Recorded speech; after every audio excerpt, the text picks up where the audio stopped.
of 2x6s out of cedar or something like that.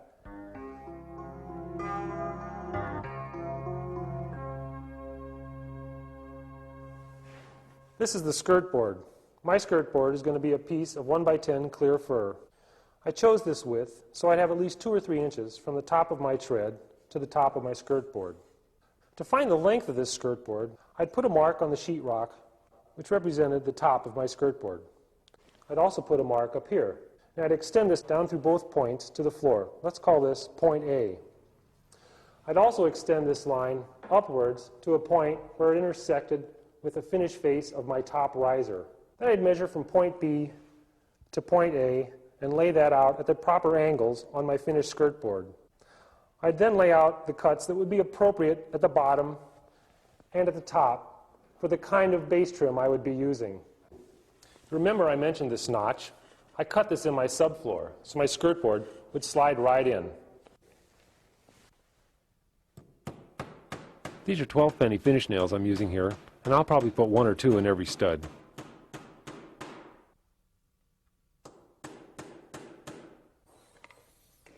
Now I've just finished installing the skirt board. Normally this wall would be sheetrocked entirely, but I've left an area off so I can show you some blocking which I've put in for our handrail.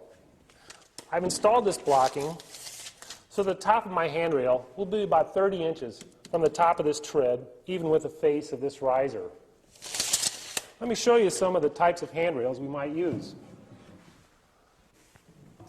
This is a piece of pine hand railing with a steel bracket, which we attach to the wall like this. This type of railing also comes in oak, and we could use a cast brass bracket for a dressier installation. I often prefer to make my own railing. This is a piece of clear fir, same type of wood as we have in our skirt board. It's a full 1 inch thick, and I've rounded the edges for smoothness. I've attached a spacer block to the back of the railing, so when I mount it on the wall, there'll be room between the sheetrock and the railing for my hand to slide. Now the stairs are ready for the carpet layer.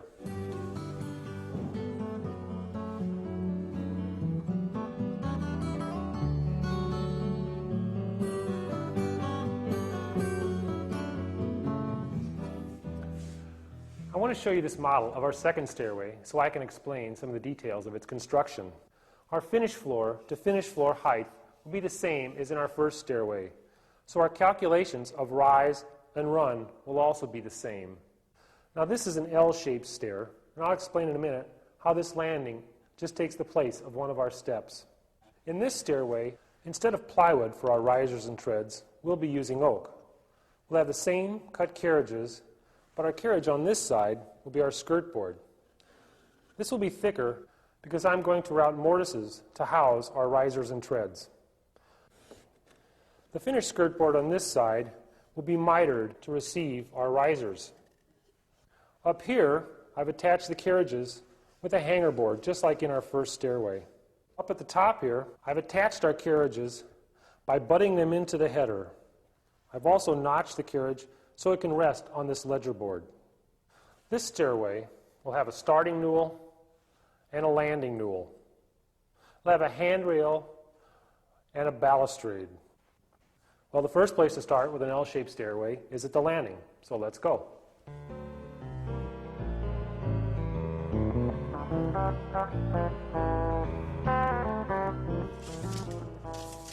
I'm marking here for the finished height of the landing. Now I want you to think of this landing as just another tread, except larger. In our staircase, the landing is the 7th tread, and I mark the finished floor height at 7 times the unit rise. For the framing, though, I have to come down 1.5 inches from this mark to account for the 3/4 inch landing subfloor and 3/4 inch oak flooring.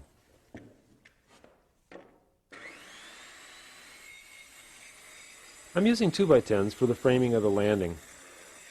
And since I'm working alone here, I'll put this landing up piece by piece.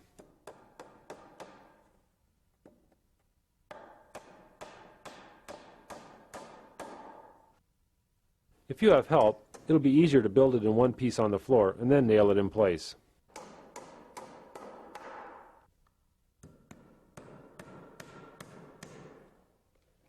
This 2x4 is just a temporary leg to hold up the joist while I nail it off.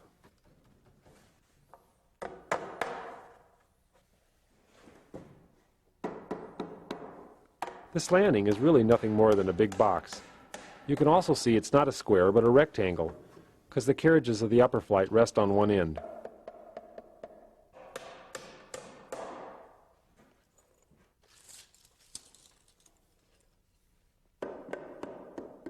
I want to frame in some walls underneath this stairway so we can close it off for use as a closet or a bathroom. The place to start is with a bottom plate. Once that's in, I can get a post under the landing and remove the temporary leg. This post is just a doubled 2x4. I'll get it plumb and then toenail it in place.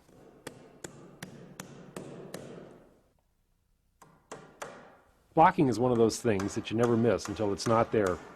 I need blocking for baseboard, sheetrock, and skirt boards.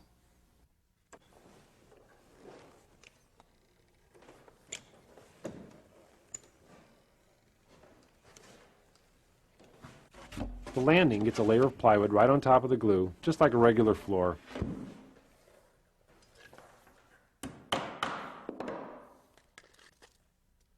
I'm pulling my subfloor out 3/4 of an inch so it'll be flush with my hanger board.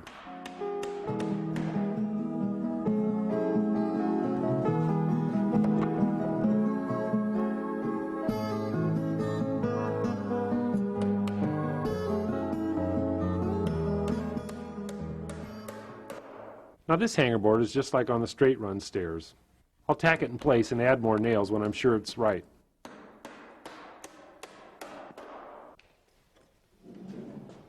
I'm positioning this carriage so that when I add a tread, the top of it will be one unit rise down from the top of the finished floor of the landing. You can see that this carriage fits pretty well to the hanger board. If yours doesn't, it may be a good time to double check your calculations. Make sure you haven't forgotten anything, such as dropping the carriage. Another common mistake is to forget your finished floor materials which aren't yet in place.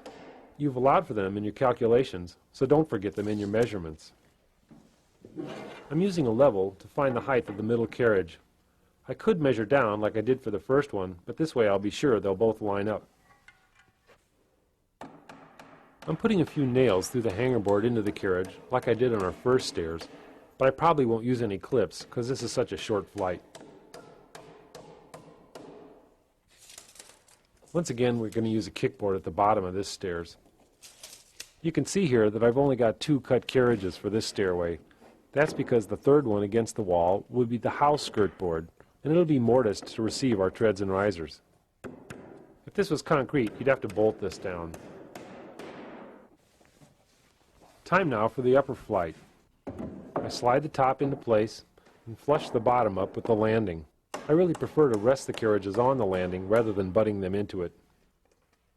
You can see that again I've left the plywood subfloor long to act as the top tread. I feel this is really important because it ties the carriages to the framing.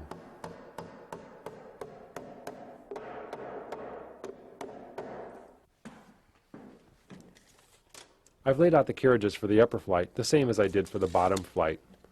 I had to drop them by the thickness of a tread and add for the 3/4 inch finished flooring.